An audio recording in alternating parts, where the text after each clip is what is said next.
오늘 본문 사사기 1장 27절로 36절입니다. 찾으신 분 아멘. 천천히 합독합니다. 시작.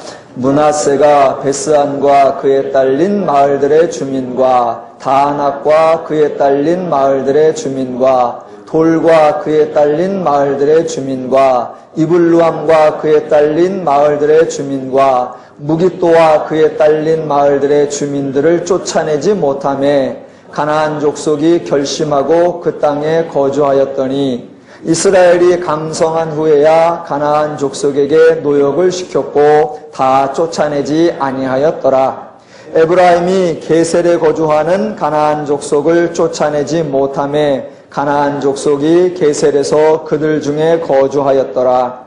스불론은 기드론 주민과 나할롤 주민을 쫓아내지 못하였으므로 가나안 족속이 그들 중에 거주하면서 노역을 하였더라. 아셀이 악고 주민과 시돈 주민과 알랍과 악십과 헬바와 아빅과 르홉 주민을 쫓아내지 못하고 아셀 족속이 그 땅 주민 가나안 족속 가운데 거주하였으니 이는 그들을 쫓아내지 못함이었더라. 납달리는 베세메스 주민과 베다낫 주민을 쫓아내지 못하고 그 땅의 주민 가나안 족속 가운데 거주하였으나 베세메스와 베다낫 주민들이 그들에게 노역을 하였더라.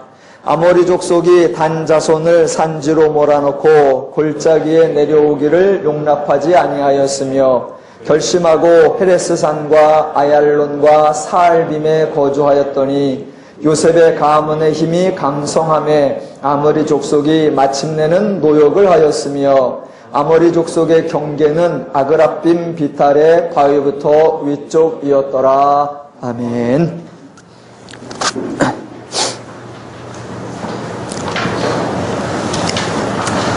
어느 날 할머니와 손자가 함께 길을 가고 있습니다. 아이는 신이 났는지 두리번거리며 가고 할머니는 조마조마하게 손자를 바라보며 옆에서 걷고 있습니다. 잠시 후 아이가 돌에 걸려 넘어졌습니다. 넘어진 손자를 보고 할머니는 번개 같은 속도로 달려가서 아이를 일으켜 세웁니다.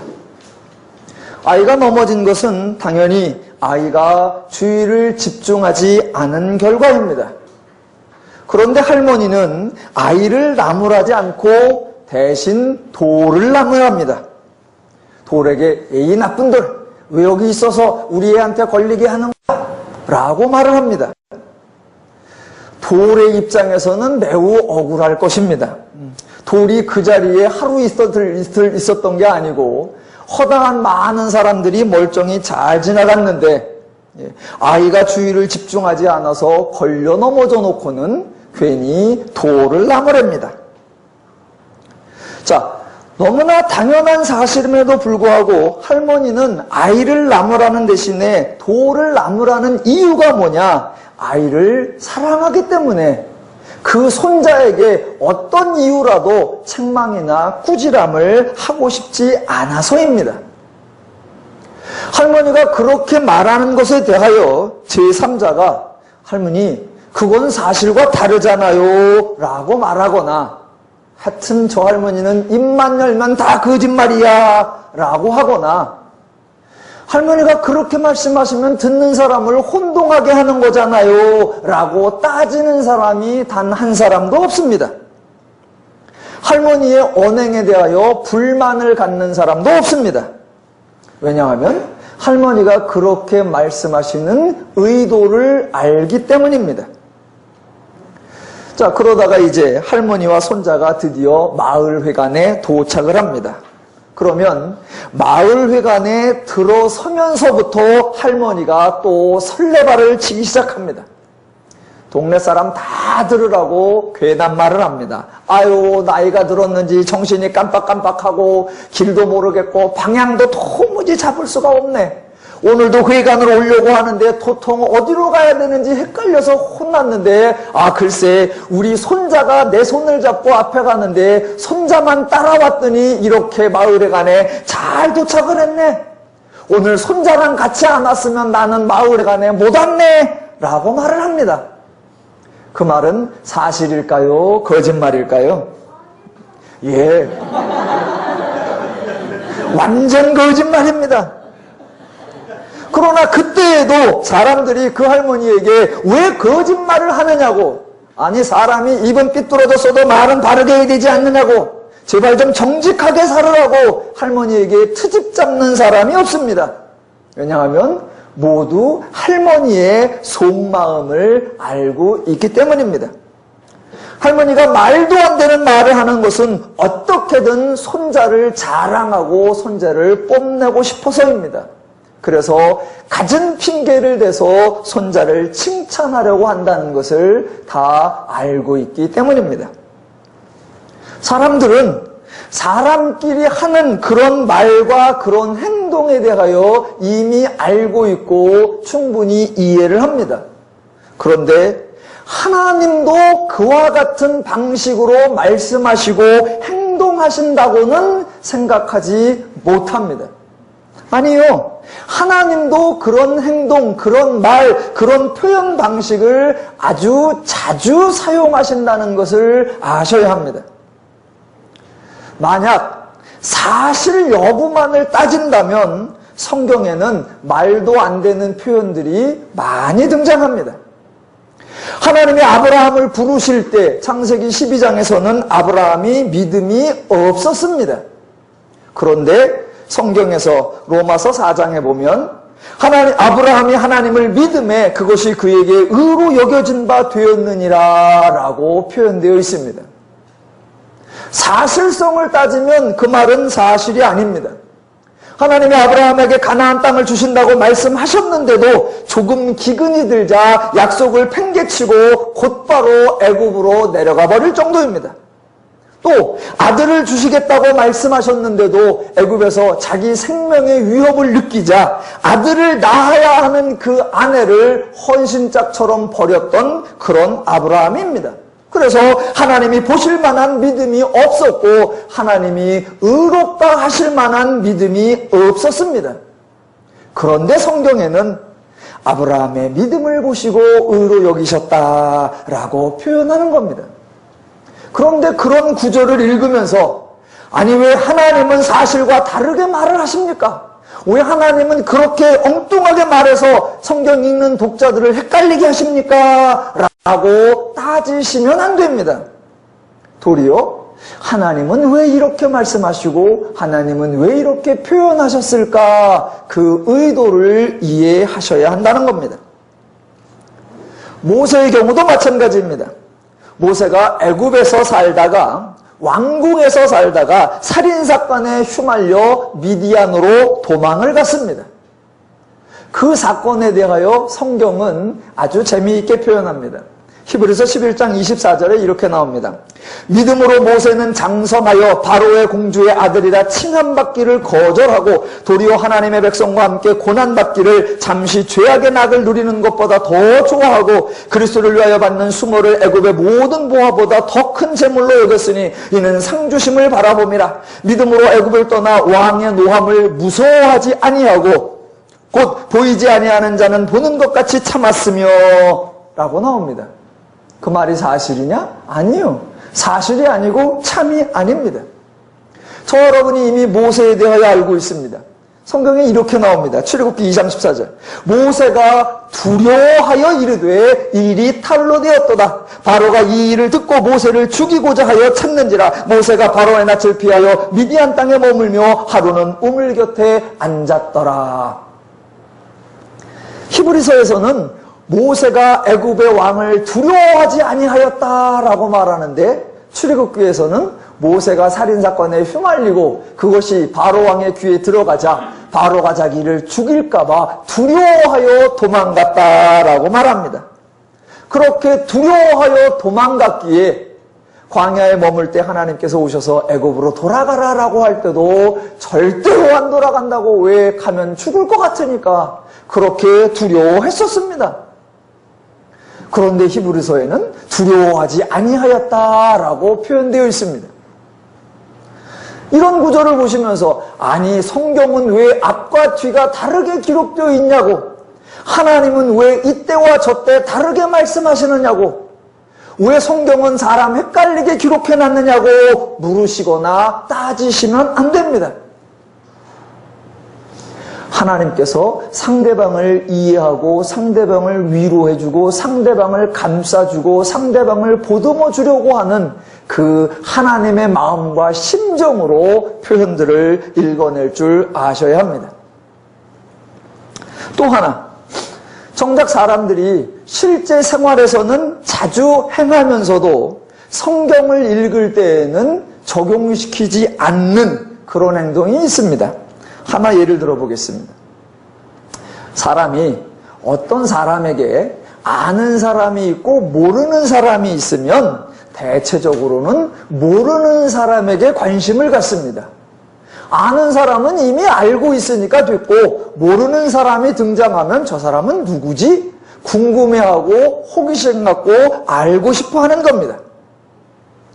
우리나라에서 현재 바둑을 제일 잘 두는 사람이 이세돌입니다. 이세돌이 바둑 잘 두는 거 대부분 사람들이 잘 알기 때문에 이세돌이 바둑 대회에 나가면 우승할 거라고 대체적으로 예상을 합니다. 그런데 어느 날 이세돌이 졌습니다. 이세돌이 졌는데 누구한테 졌는가 알고 봤더니 이창호한테 졌다고 합니다. 그러면 대부분 그럴 수도 있지라고 합니다. 그런데 이세돌이 졌는데 누구한테 졌느냐? 광명근에게 졌다고 합니다. 그러면 사람들이 난리가 납니다. 아니 이세돌이 광명근한테 졌다니. 그러면 모든 관심이 어디에게 쏟아지느냐? 광명근에게 쏟아집니다. 도대체 광명근이가 누구냐? 이세돌을 이길 정도면 꽤나 실력이 있을 텐데 왜 여태 알려지지 않았는지 궁금해하고 이세돌을 이길 수 있었던 비법이 무엇인지 다 알고 싶어합니다. 물론 예를 드는 겁니다. 제가 이세돌을 이길 재주도 없고 바둑은 그저 오목 정도의 수준에 불과합니다. 그러니까 제가 이세돌을 이길 때 관심을 갖는 겁니다. 만약 광명근이가 권현숙을 바둑에서 이겼다 그러면 서로 아무도 알고 싶어 하지 않습니다. 권현숙이 누군지도 광명근이 누군지도 누가 이겼는지도 관심이 없습니다. 왜? 어차피 둘 다 모르기 때문에. 그런데 이세돌을 알고 있기에 이세돌을 이긴 자가 누구냐 거기에 초점이 모아지는 겁니다. 그게 사람들의 반응입니다. 그런데 그런 일반적인 반응, 정상적인 반응이 성경을 읽을 때에도 나와야 되는데 그렇지 않더라는 겁니다. 창세기 22장에 보면 저와 여러분이 잘 알고 있는 아브라함의 유명한 일화가 있습니다. 아들 이삭을 바치는 사건입니다. 아브라함이 어떻게 이삭을 얻었는지, 그래서 이삭이 얼마나 귀한 아들인지 다 알고 있습니다. 그런 이삭을 아브라함이 고민도 하지 않고 덥석 바쳐버립니다. 그렇다면 성경을 읽는 사람들은 무엇을 궁금해야 하느냐 하면 아브라함이 이삭을 그렇게 쉽게 바쳤대라는 것에 초점이 모아지는 것이 아니라 아브라함에게 그런 행동을 할 수 있도록 만드신 하나님이 도대체 누구이신가 그것에 초점이 모아져야 합니다. 도대체 하나님이 얼마나 위대하시고 도대체 하나님이 얼마나 훌륭하시고 도대체 하나님이 얼마나 아브라함을 복주셨길래 아브라함이 그런 행동을 할 수 있었을까? 아브라함을 그렇게 만들어낸 하나님이 도대체 누구냐? 거기에 우리의 초점이 모아져야 합니다. 그런데 오늘날 많은 교회들과 목사님들과 성도들은 하나님 이야기는 하지 않고 그 사건에서 아브라함 이야기만 합니다. 아브라함의 믿음이 있었다. 아브라함이 헌신했다. 아브라함이 충성했다. 아브라함이 희생했다. 아브라함만 강조하면 합니다. 그러시면 안 됩니다. 보세요. 만약 아브라함에게서 그러한 행동을 이끌어낼 수 있었던 하나님에 대하여는 말하지 않은 채 아브라함의 헌신만을 강조한다면 아브라함은 자식을 버리는 패륜범이요 인간의 근본을 말살하는 몰지각하고 부도덕한 정신 이상자요 신을 위해 자기 아들을 바치는 종교적 광신자에 불과합니다. 그러니까 아브라함의 행동을 설명하려면 아브라함 행동 이전에 아브라함에게서 그런 행동을 이끌어낸 하나님이 누구이시며 하나님의 약속이 무엇이며 하나님의 보장이 무엇이며 하나님의 준비가 무엇인가를 반드시 설명해야 합니다. 출애굽 사건도 마찬가지입니다. 이스라엘이 애굽에서 나왔습니다. 이스라엘이 애굽에서 나왔을지라도 모든 관심은 이스라엘에게가 맞추어지는 것이 아니라 하나님에게 맞추어져야 합니다. 비록 애굽에서 나온 것은 이스라엘이지만 출애굽할 때 정작 이스라엘은 아무 일도 행한 것이 없습니다. 그래서 출애굽에 대하여 이스라엘을 중심으로 말을 하려고 하면 할 말이 하나도 없는 것입니다. 억지로 말을 만들어 볼까요?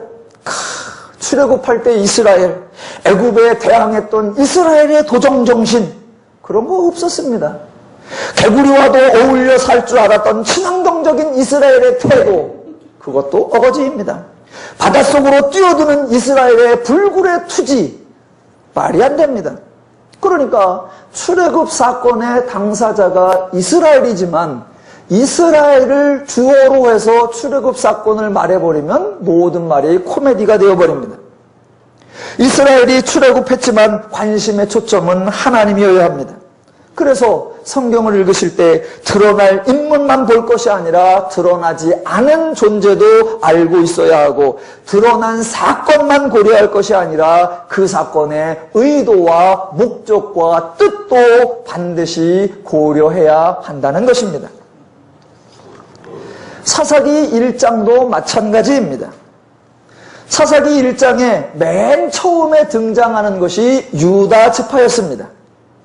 읽어보시면 이야기가 마치 유다를 칭찬하고 유다를 높여주는 것처럼 전개가 됩니다. 그런데 그런 표현에 속아 넘어가시면 안 되고 그런 표현에 담겨있는 의도를 파악하셔야 한다는 겁니다. 우리나라 말 중에 한국말은 끝까지 들어봐야 한다라는 말이 있습니다. 마찬가지로 성경을 읽으실 때는 끝까지 읽어봐야 한다라고 말하고 싶습니다. 자, 유다가 하나님의 응답을 받고 올라가서 모든 가나안 사람을 다 몰아낸 것처럼 여겨집니다. 4절에 보니까 베색을 정복하고 8절에서 예루살렘, 10절에서 헤브론, 17절에서 스밧에 거주하는 가나안 사람들, 18절에 가사 및 그 지역과 아스글론 및 그 지역과 에그론 및 그 지역을 점령하였다라고 합니다. 말 그대로 승승장구했습니다. 그런데 중요한 것, 자, 1절부터 유다의 지파에 대한 이야기가 쫙 전개되다가 유다 지파의 이야기가 끝나는 마지막 결론이 19절인데 아주 의미심장합니다. 19절 끝이 이렇게 납니다. 유다 지파에 대한 이야기의 최종 결론. 골짜기의 주민들은 철병거가 있으므로 그들을 쫓아내지 못하였으며입니다. 이런 걸 전문용어로 뭐라고 하느냐? 반전이라고 합니다. 1절부터 등장해서 하나님 앞에 물어보고 응답받아서 응답에 의하여 가서 정복했으니 맨 마지막에는 드디어 마침내 유다가 가나안 모든 족속을 싸그리 몰아내었더라 라고 해야 되는데 이기는 것 같더니 맨 마지막에 뭐라고 나오느냐? 그들을 쫓아내지 못하였다라고 나온단 말입니다. 마치 시합에 나간 프로 선수가 예선전에서는 아마추어를 만나서 이제 예선하는데 그때는 6대0 막 이기다가 그러더니 본선 드디어 이제 프로끼리 만나는 첫 시합에서는 탈락해버리는 그런 장면 같은 거예요. 이기는 거 같더니 결론이 뭐라고 나오느냐? 쫓아내지 못하였더라. 그러니까 사사기 1장에서 유다 지파에 관한 결론은 쫓아내지 못하였다라는 것입니다. 처음에는 유다가 몇 번 이기는 것 같았습니다. 그런데 그것도 유다가 잘 싸워서 이긴 것이 아니라 하나님이 넘겨주셔서 이긴 것이었습니다. 그래서 사사기 1장을 자세히 살펴보시면 본문 어디에서도 유다 지파가 전쟁에서 승리할 만한 자격과 조건을 설명하지 않습니다. 유다 지파의 전투력, 유다 지파의 용맹성, 유다 지파의 전략 일체 없습니다. 혹시라도 사사기 1장에서 유다 지파의 용맹성을 주장하고 싶은 분들이 있다면 여러 가지를 설명해야 합니다. 예를 들어 16절에 보니까 모세의 장인은 겐 사람이라 그의 자손이 유다 자손과 함께 종려나무 성에서 올라가서 아랏 남방의 유다 황무지에 이르러 그 백성 중에 거주하니라. 예, 유다가 올라갔는데 용맹스럽게 혼자 올라간 것이 아닙니다. 하나님 응답받고 당당하게 간 것이 아니라 누구가 같이 갔는데 누구냐? 겐 사람들입니다. 겐 사람들은 이스라엘 백성도 아니고 이방인입니다. 함께 가서 그것도 완전히 정복했느냐? 아니요. 그 백성 중에 거주하니라. 또 17절 유다가 그의 형제 시므온과 함께 가서 스밧에 거주하는 가나안 족속을 쳐서 그곳을 진멸하였으므로 그 성읍의 이름을 호르마라 하니라. 유다가 정복을 했어요. 그런데 혼자 했느냐? 아니요. 시므온과 함께 했습니다. 18, 19절도 마찬가지. 유다가 또 가사 및 그 지역과 아스글론 및 그 지역과 에그론 및 그 지역을 점령하였고 여호와께서 유다와 함께 계셨으므로 그가 산지 주민을 쫓아내었으니.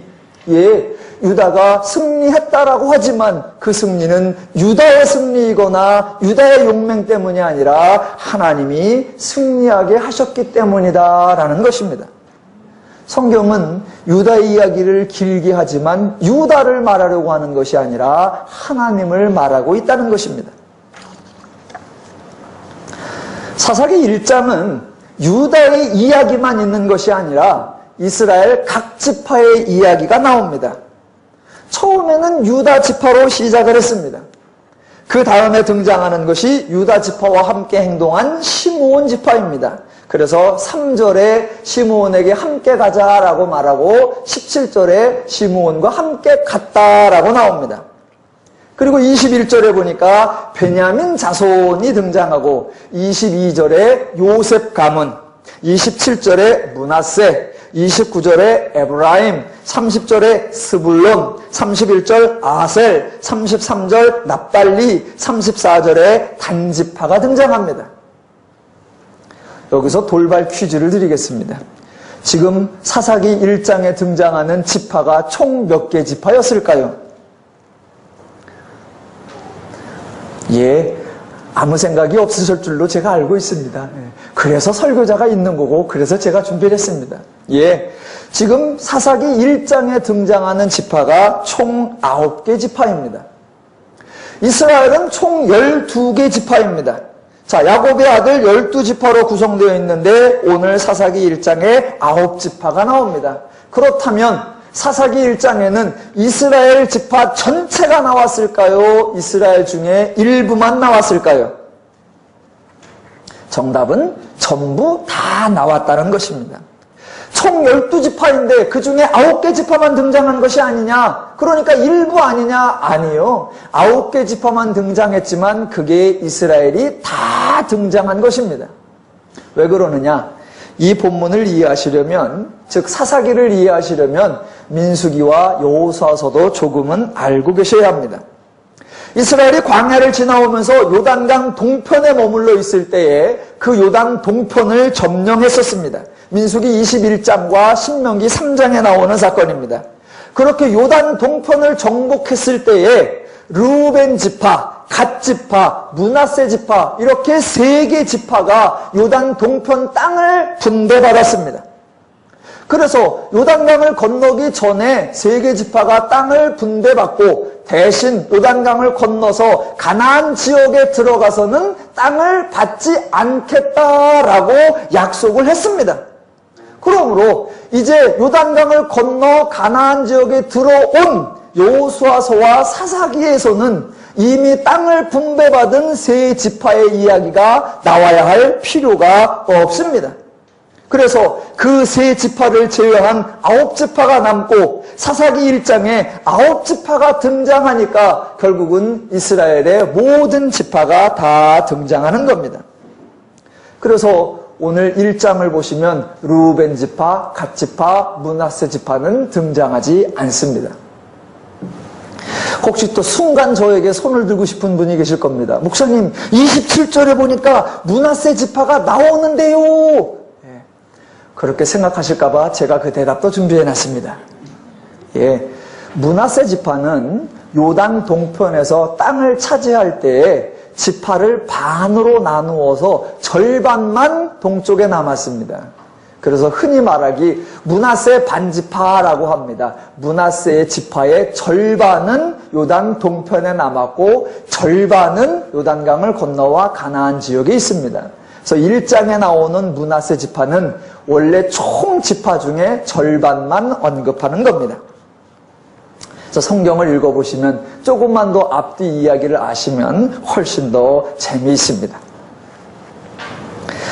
네, 성경이 재미있으신 분 아멘. 네. 지금 성경이 무지무지하게 재미있고 엄청나게 귀한 얘기를 해나가고 있는데 많은 분들은 뭐 성경 얘기만 저렇게 해. 오늘 우리 사는 얘기를 해야지. 성경 얘기만 하네. 지금 내가 잘 시간이구나. 그러시면 안 됩니다. 네. 그러면 신앙이 크지를 않습니다. 성경이 무슨 말을 하는지는 관계없는 채 내 얘기만 하려고 하면 안 됩니다. 성경이 왜 이런 식의 이야기를 전개해 가는가를 잘 따라오셔야 됩니다. 조금만 더 해보겠습니다. 사사기 1장에 이스라엘의 모든 지파가 등장하는데 각 지파에 대한 소개가 나올 때마다 모든 지파에 공통적으로 들어있는 표현이 있습니다. 한 지파도 예외 없이 9개 지파, 모든 지파에 공통적으로 등장합니다. 9지파가 등장하니까 몇 번을 반복하느냐? 9번 반복되어서 나오는 표현이 있습니다. 그게 무엇입니까? 쫓아내지 못하였더라 라는 겁니다. 확인해 보겠습니다. 17절로 19절까지가 유다지파와 시므온지파의 전쟁 이야기인데 그 결말 19절 마지막에 그들을 쫓아내지 못하였으며 21절이 베냐민지파인데 중간에 보시면 여부스족을 쫓아내지 못하였으며 22절 이하가 요셉지파인데 25절 끝에 오직 그 사람과 그의 가족을 놓아 보내매 즉 살려두고 쫓아내지 않았다라는 의미가 되고 27절에 므낫세 지파인데 중간에 보시면 쫓아내지 못하매 마지막에 다 쫓아내지 아니하였더라라고 나오고 29절이 에브라임인데 중간에 쫓아내지 못하매 30절이 스불론 지파인데 쫓아내지 못하였으므로 31절이 아셀인데 쫓아내지 못하고 쫓아내지 못함이었더라라고 나오고 33절이 납달리 지파인데 쫓아내지 못하고라고 나옵니다. 가나안에 들어온 이스라엘의 지파가 9지파인데 9지파가 처음에는 가나안을 몰아내고 땅을 차지했습니다. 처음에는 그랬습니다. 왜? 가나안을 몰아내야 자기들이 집이 생기고 자기들의 땅이 생기고 자기들의 거주가 생기니까 처음에는 가나안을 물리치고 몰아낸 것입니다. 그러나 나중에는 몰아내지 못했습니다. 그 9지파의 정복 과정을 설명하려면 성경에 유사한 이야기가 9번 반복되어야 합니다.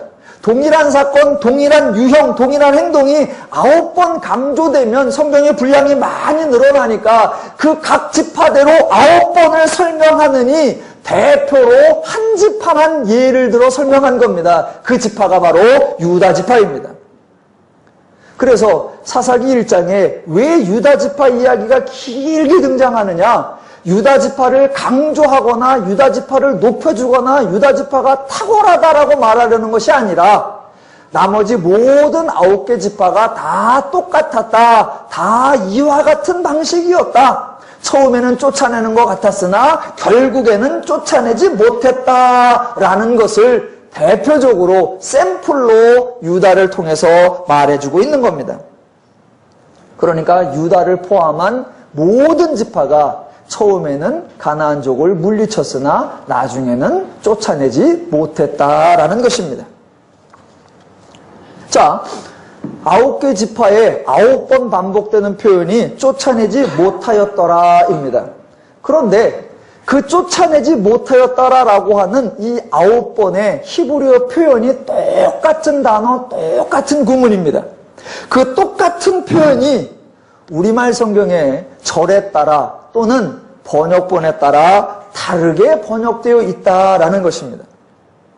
예를 들어 드리면 지금 19절을 보시고 29절을 보시면 총 뭐라고 나오느냐? 쫓아내지 못하였으며 라고 나옵니다.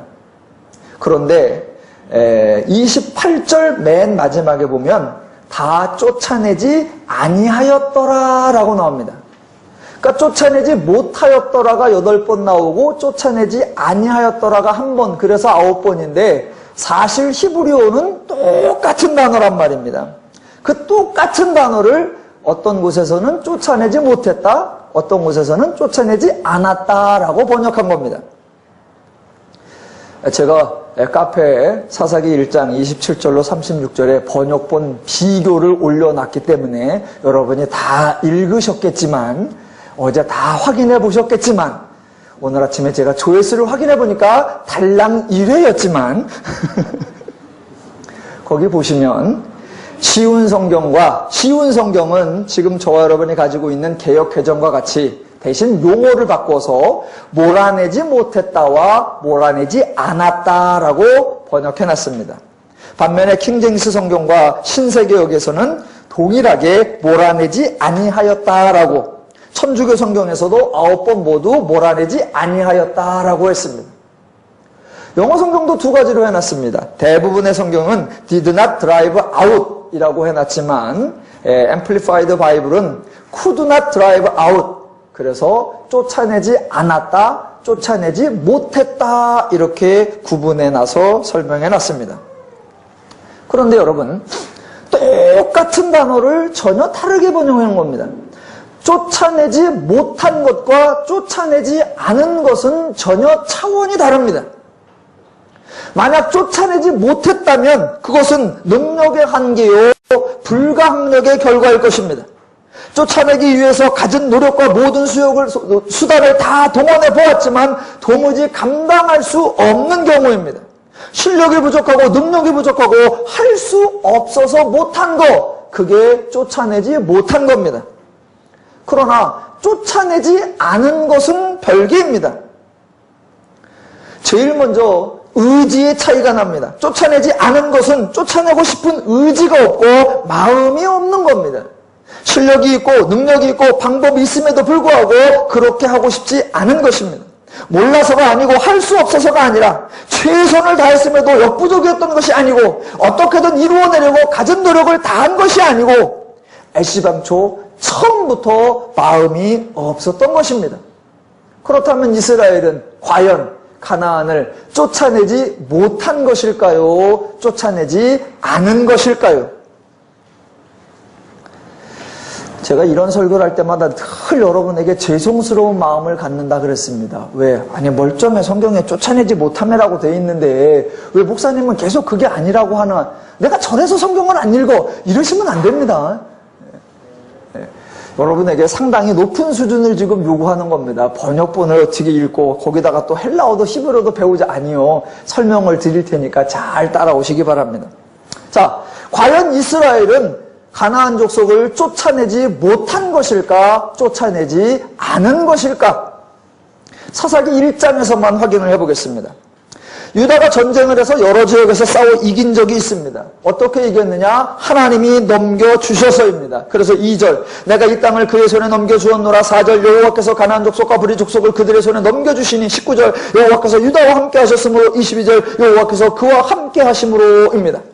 유다가 승리한 것이 유다의 용맹성 때문이 아니며 유다가 시므온과 연합군을 형성하였기 때문이 아니며 요셉이 승리한 것도 정탐을 통해 적의 비밀을 알았기 때문이 아닙니다. 어떤 모양이라든지 이스라엘 백성이 가나안 족속을 이겼던 것은 모두 여호와 때문에 승리할 수 있었던 것입니다. 만약 설명이 부족하다면 여호수아 통째를 다 예를 들어서라도 확인해 드리겠습니다. 하나님이 이스라엘에게 가나안 땅을 주시겠다고 먼저 약속하셨고 이스라엘이 하는 전쟁마다 하나님이 함께 하셨기 때문에 이스라엘은 무조건 승리할 수 있는 것이며 절대로 패할 수 없는 것입니다. 그래서 이스라엘이 가나안을 쫓아내지 못하는 것은 도무지 일어날 수 없는 현상이라는 겁니다. 만약 이스라엘이 가나안을 쫓아내지 못한다면 그것은 이스라엘의 한계가 아니라 하나님의 무능력이요 하나님의 약속 파기입니다. 하나님의 사건이기 때문에 이스라엘은 무조건 승리하게 되어 있습니다. 그런데 본문에는 이스라엘이 쫓아내지 못하였다 나온단 말입니다. 이런 일은 있을 수 없다라는 겁니다. 하나님의 약속이 있었고 하나님이 함께 하셨고 하나님이 넘겨주셨으니 이스라엘은 가나안을 쫓아낼 수 있었습니다.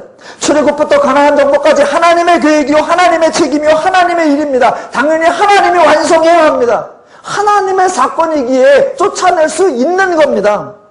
그런데 이스라엘은 쫓아내지 못했다라고 기록되어 있습니다. 이 순간 저와 여러분은 진실을 말해야 합니다. 이스라엘은 쫓아내지 못한 것이 아니라 쫓아내지 않았다라는 것입니다. 몇 군데 증거를 더 대보겠습니다. 19절. 여호와께서 유다와 함께 계셨으므로 그가 산지거민을 쫓아내었으나 골짜기의 주민들은 철병거가 있으므로 그들을 쫓아내지 못하였으며, 이게 말이 되냐는 것입니다. 아니, 골짜기가 험악해서 전략적으로 너무 요새여서 정복할 수 없었다는 겁니까? 철병거가 있어서 그거를 무찌를 수 없었다는 겁니까? 언제 여리고성 이길 때는 철병거가 없어서 쉬워서 이겼나요? 여호와께서도 산지에서는 힘을 쓰시지만 골짜기에서는 힘을 못 쓰시나요? 여호와도 철병거는 어찌할 수 없으시나요? 아니요. 21절. 베냐민 자손은 예루살렘에 거주하는 여버스 족속을 쫓아내지 못하였으므로, 왜 쫓아내지 못하였을까요? 거기는 이유가 안 나오네요. 하나님은 베냐민과 함께하지 않으신 건가요? 혹시 베냐민은 숫자가 너무 적어서 그랬나요? 이스라엘 12지파 숫자를 다 대드릴까요? 그 숫자 중에 베냐민 지파는 8번째로입니다. 그러니까 순사가 많은 군사가 많으면 쫓아내고 적으면 못 쫓아내냐? 아니요. 27절. 므낫세가 여러 지역의 주민들을 쫓아내지 못하였다고 합니다. 그런데 28절. 이스라엘이 강성한 후에야 가나안 족속에서 노역을 시켰고 다 쫓아내지 않았다. 노역을 시킬 정도로 강성해졌으면 쫓아낼 수 있었다는 겁니다. 그런데 강성해진 후에도 차라리 노역을 시킬지언정 쫓아내지 않았기에, 우리반 성경에는 28절만 쫓아내지 못했다가 아니라 쫓아내지 않았다라고 번역해 놓았습니다. 아니요, 다른 것도 다 바르게 번역했어야 합니다. 30절. 스불론은 기드론 주민과 나할롤 주민을 쫓아내지 못하였으므로 가나안 족속이 그들 중에 거하면서 노역을 하였더라. 노역을 시킬 정도였으면 쫓아낼 수 있었으니까 쫓아내지 아니하였다라고 했어야죠. 33절. 납달리는 베세메스 주민과 베다낫 주민을 쫓아내지 못하고 그 땅의 주민 가나안 족속 가운데 거주하였으나 베세메스와 가나안 주민들이 그들에게 노역을 하였더라. 35절. 요셉의 가문의 힘이 강성하며 아모리 족속이 마침내는 노역을 하였으며, 원래부터 이스라엘은 쫓아낼 수 있었고, 또 이스라엘은 노역을 시킬 수 있을 만큼 충분히 강성해졌습니다. 당연히 이길 수 있었고 쫓아낼 수 있었습니다. 그랬는데 쫓아내지 못했다고 합니다. 쫓아내지 못한 것이 아니라 뭐한 거다? 쫓아내지 않았다라는 겁니다. 더 확인해 볼까요? 다음 주에 살펴볼 거지만 미리 조금만 살펴보겠습니다. 2장 1절.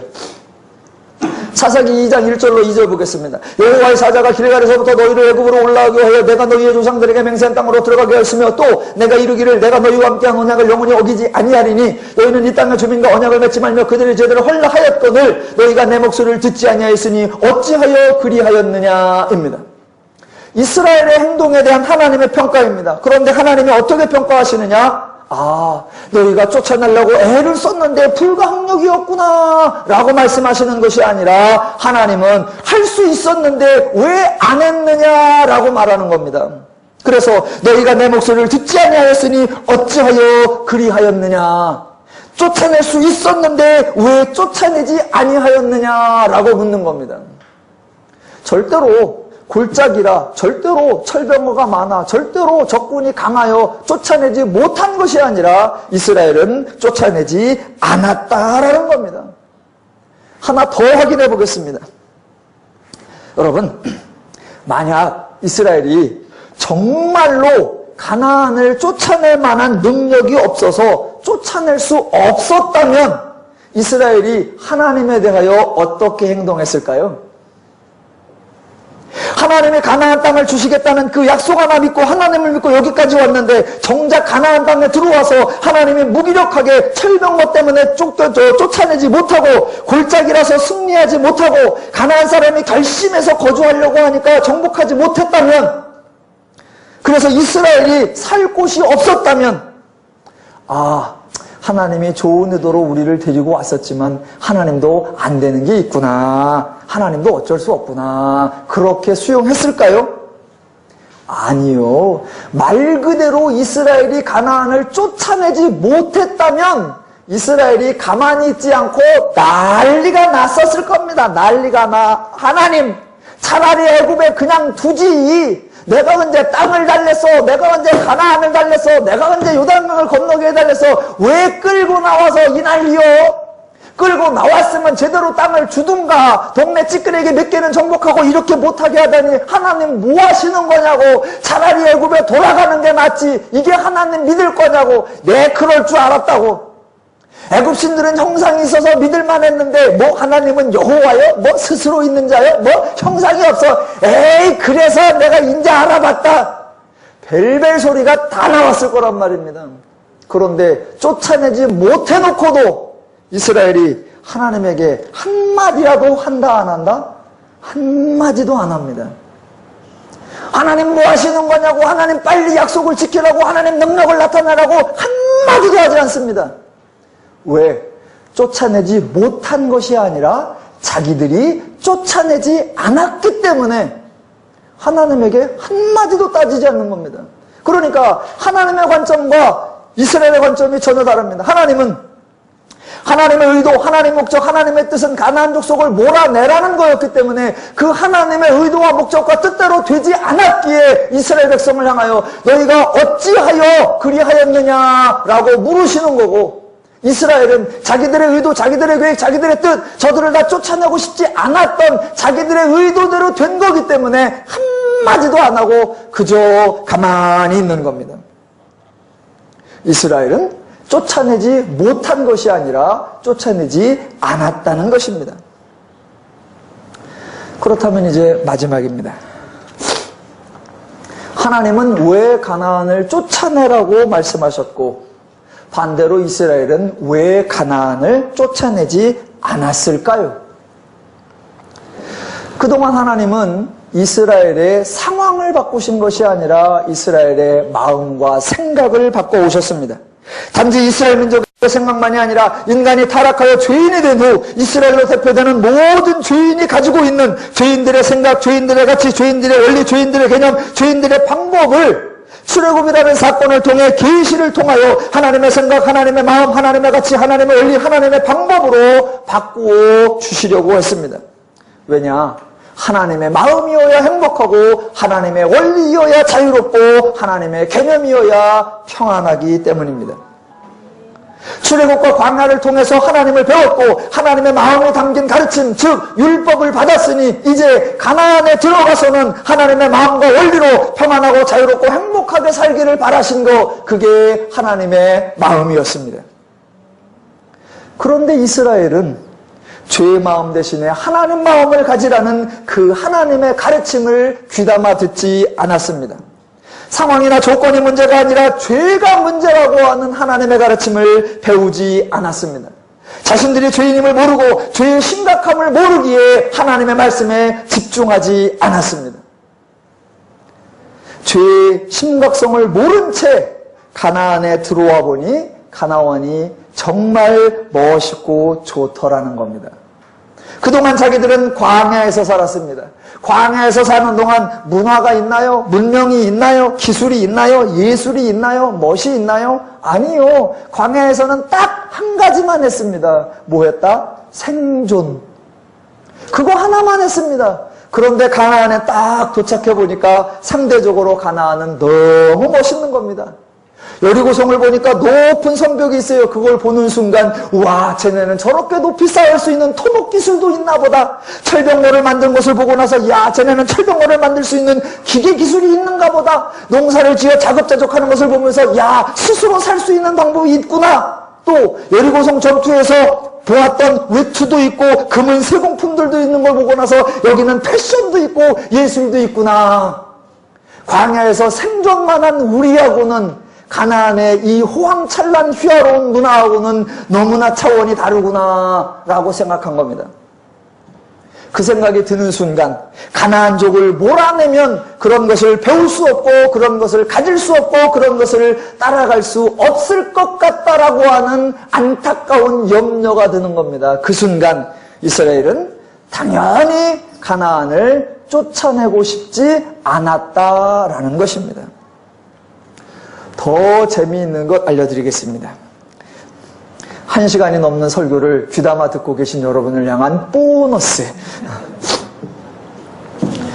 정말로요, 이거는 너무너무 재미있습니다. 너무너무 재미있어요. 자, 이스라엘이 가나안 족속을 쫓아내지 않고 노역을 시켰다라고 했습니다. 여러 군데 한 4번 정도 노역을 시켰다라고 나오는데 이스라엘이 가나안 사람들에게 시킨 노역이 무엇이었을까요? 예전에 이스라엘이 애굽에 살 때 이스라엘이 노역을 한 적이 있습니다. 애굽 왕 바로가 이스라엘이 강성해지는 것을 염려해서 노역을 시켰습니다. 그때는 비돔과 람셋이라고 하는 성을 건축하는 노역, 말 그대로 힘든 노동을 시켰습니다. 그렇다면 이스라엘이 가나안을 쫓아내지 않고 그 주민들을 그 자리에 살게 하면서 그들에게 시킨 노역, 그게 무엇일까요? 28절, 30절, 33절에 나오는데 그 노역이 이스라엘도 가나안 사람들에게 성벽을 쌓게 하고 도시를 만들게 했을까요? 아니요. 사사기 1장에 나오는 노역이라고 하는 단어는 기본적인 뜻은 일, 노동, 수고, 노역 이걸 말합니다. 그런데 그 단어의 연관 단어를 보시면 용해시키다, 녹이다라는 뜻이 있고 그 단어와 또 연관 단어가 있으면 뭐가 있냐면 대장장이, 제조공, 철공 이런 의미가 있습니다. 무슨 뜻이에요? 이스라엘 백성들이 가나안 백성들을 쫓아내지 아니하고 함께 거주하면서 노역을 시켰습니다. 그들이 시킨 노역이 뭐냐? 녹이고 용해시켜서 제조하게 만들고 주조하게 만든 대장장이로서 뭔가를 만들어내는 일을 시킨 거예요. 그럼 이스라엘이 가나안 백성을 쫓아내지 않고 함께 거주하게 하면서 시킨 노역이 뭘까요? 신상을 만들게 하는 거, 가나안의 문화적 기구들을 만들게 하는 거, 하나님 없어도 우리가 우리 스스로를 보호할 수 있게 하는 철병거를 만들게 하는 거, 흔한 말로 노가대를 시킨 게 아니라 자기들이 필요한 비품들을 만들게 한 거예요. 노역을 시켰다가 우리 대신 일이나 진창하라 그게 아니라 자기들이 가나안을 보면서 갖고 싶어 했던 거, 소유하고 싶어 했던 거, 배우고 싶어 했던 거 그런 것들을 만들어내게 하는 일, 그런 걸 시켰던 것입니다. 그러니까 하나님이 이스라엘에게 권고하신 것과 이스라엘이 하나님의 말씀을 들은 것에는 관점의 차이가 너무 크게 났던 것입니다. 하나님은 죄를 떨쳐내고 인간이 진정 자유롭고 평안하고 행복하게 살 수 있도록 원하셨는데 인간은 단지 멋있고 폼나고 뽀대나게 살고 싶어 했을 뿐입니다. 죄에 대해서는 전혀 인식하지 못했습니다. 하나님은 죄를 문제 삼았기에 죄의 원리를 가지고 있는 가나안 민족을 쫓아내라고 하셨는데 이스라엘은 죄를 문제 삼지 않았기에 가나안 족속을 쫓아내지 않았던 것입니다. 마지막 결론, 적용입니다. 저 여러분은 성도입니다. 성도가 누구입니까? 하나님을 아는 자들이요, 동시에 죄의 심각성을 아는 자들입니다. 성경에 하나님 말씀이 있습니다. 하나님 말씀은 명령이나 과업이 아니라 또 좋아 보이는 것 같으나 인간을 패망하게 하는 죄의 원리를 떠나 당장에는 어려워 보이나 실질적으로는 가장 쉽고 가장 분명하고 가장 좋은 하나님의 뜻, 하나님의 마음, 하나님의 심정이 담겨 있습니다. 그래서 저 여러분은 죄의 문제를 알고 그 문제를 해결하시는 하나님의 말씀의 의미를 알기에 저 여러분이 하나님의 말씀을 이해하고 하나님의 말씀대로 살아야 할 줄로 믿습니다. 저 여러분은 지금 더 누림 교회에 와 있습니다. 여러분에게 이렇게 하십시오 저렇게 하십시오라고 권면하기 전에 우선 더 누림 교회가 하나님의 원리대로 먼저 행하겠습니다. 교회 성장을 위해 성도를 희생시키는 어리석은 일을 더 누림 교회는 하지 않을 겁니다. 교회 부흥을 위해 말씀을 왜곡하는 미련한 일도 더 누림 교회는 하지 않을 겁니다. 하나님을 믿고 하나님의 말씀인 성경을 믿는 더 누림 교회는 오직 말씀을 배우고 말씀을 가르치고 말씀에 순종하는 교회가 되겠습니다. 여러분은 더 누림 교회에서 교회가 하나님의 말씀대로 행하는 것을 보고 교회에서 하나님의 말씀이 이루어지는 것을 경험하고 체험하시고 그 결과 여러분의 삶 가운데 판단하고 결정해야 하는 많은 순간순간에 교회에서 경험한 것처럼, 교회에서 배운 것처럼 하나님의 말씀대로 행하시고 하나님의 은혜와 복락을 누리시기를 주님의 이름으로 축원합니다. 더누림 교회와 더누림 성도가 하나님을 더욱 바르게 알아 즐겁고 신나고 행복한 생활을 더욱 풍성히 누려가시기를 주님의 이름으로 축원합니다. 기도하겠습니다.